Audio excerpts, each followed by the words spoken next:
Hi hello ಎಲ್ಲರಿಗೂ ನಮಸ್ಕಾರ. ಜ್ಯೋತಿ ಪಾಕಶಾಲೆಗೆ ತಮ್ಮೆಲ್ಲರಿಗೂ ಸ್ವಾಗತ.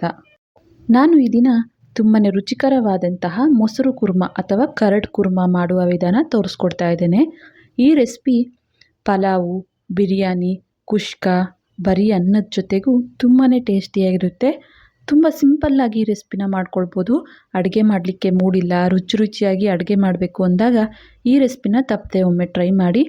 ಬನ್ನಿ ಈ ಸಿಂಪಲ್ ಆದಂತಹ ಟೇಸ್ಟಿ ಆದಂತಹ ಕರಡ್ ಕುರ್ಮ ಮಾಡೋದು ಹೇಗೆ ಅಂತ ನೋಡೋಣ. ಅದಕ್ಕಿಂತ ಮುಂಚೆ ಇನ್ನು ಯಾರೆಲ್ಲ ಸಬ್ಸ್ಕ್ರೈಬ್ ಮಾಡ್ಕೊಂಡಿಲ್ಲ ಪ್ಲೀಸ್ ಸಬ್ಸ್ಕ್ರೈಬ್ ಮಾಡ್ಕೊಳ್ಳಿ. ಕರಡ್ ಕುರ್ಮ ಮಾಡೋದು ಹೇಗೆ ಅಂತ ನೋಡೋಣ ಬನ್ನಿ. ನಾನಿಲ್ಲಿ ಒಂದು ಅರ್ಧ ಲೀಟರ್ ಆಗುವಷ್ಟು ಗಟ್ಟಿ ಮೊಸರನ್ನ ತಗೊಂಡಿದ್ದೇನೆ.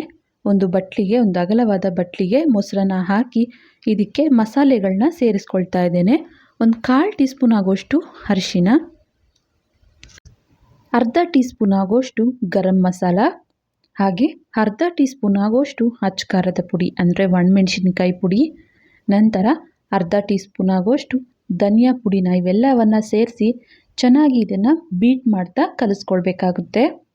ಈ ಮೊಸರು ಗಂಟು ಇಲ್ಲದೆ ಇರೋ ರೀತಿ ಚೆನ್ನಾಗಿ ಬೀಟ್ ಮಾಡಬೇಕು. ಹಾಗೆಯೇ ನಾವು ಹಾಕಿರುವಂತಹ ಮಸಾಲೆ ಎಲ್ಲ ಈ ಮೊಸರಿನ ಜೊತೆಗೆ ಮಿಕ್ಸ್ ಆಗಬೇಕು. ಅಲ್ಲಿವರೆಗೂ ಚೆನ್ನಾಗಿ ಈ ರೀತಿ ಬೀಟ್ ಮಾಡ್ತಾ ಮಿಕ್ಸ್ ಮಾಡ್ಕೊಳ್ಬೇಕಾಗುತ್ತೆ. ತುಂಬಾ ಸಿಂಪಲ್ಲಾಗಿ ರೆಸಿಪಿನ ಮಾಡ್ಕೊಳ್ಬೋದು. ಟೇಸ್ಟ್ ಮಾತ್ರ ತುಂಬಾ ಟೇಸ್ಟಿಯಾಗಿರುತ್ತೆ. ನೋಡ್ಬೋದು ಈ ರೀತಿಯಾಗಿ ಗಂಟು ಇಲ್ಲದೆ ಇರೋ ರೀತಿ ಚೆನ್ನಾಗಿ ಮಿಕ್ಸ್ ಮಾಡಿಕೊಂಡು ಇದನ್ನು ಒಂದು ಸೈಡಿಗೆ ಇಡ್ತೇನೆ. ನಂತರ ಈ ಕರಡ್ ಕುರ್ಮಗೆ ಒಗ್ಗರಣೆ ಮಾಡ್ಕೊಳ್ಳೋಣ. ಗ್ಯಾಸ್ ಮೇಲೆ ಕಡಾಯಿನ ಇಟ್ಟು ಗ್ಯಾಸ್ ಹಚ್ಕೊಳ್ತೇನೆ. ಈ ಕಡಾಯಿಗೆ ಎಣ್ಣೆನ ಹಾಕಿಕೊಳ್ತಾ ಇದ್ದೇನೆ.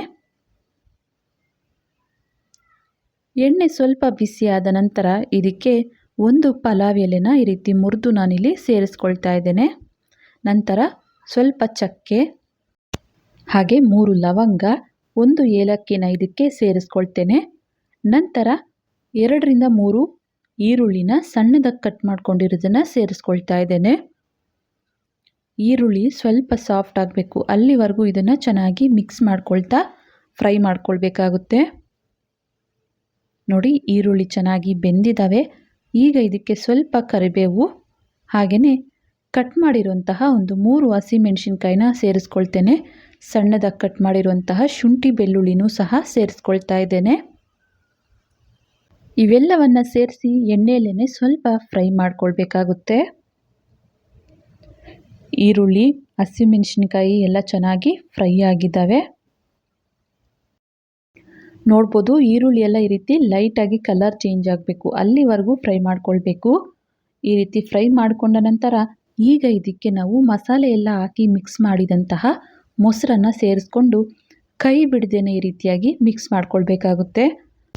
ನಾವು ಇಲ್ಲಿ ಕೈ ಬಿಟ್ವಿ ಅಂದರೆ ಇದು ಗಂಟಾಗೋ ಚಾನ್ಸ್ ಇರುತ್ತೆ, ಗಂಟಾಗುತ್ತೆ. ಹಾಗಾಗಿ ಕೈ ಬಿಡದೇನೆ ಈ ರೀತಿ ಮಿಕ್ಸ್ ಮಾಡ್ಕೊಳ್ತಾನೆ ಇದನ್ನು ಕುದಿಸ್ಕೊಳ್ಬೇಕು. ಸ್ವಲ್ಪ ಇದನ್ನು ಕುದಿ ಬರೋವರೆಗೂ ಈ ರೀತಿ ಮಿಕ್ಸ್ ಮಾಡಿಕೊಂಡ್ರೆ ಸಾಕು.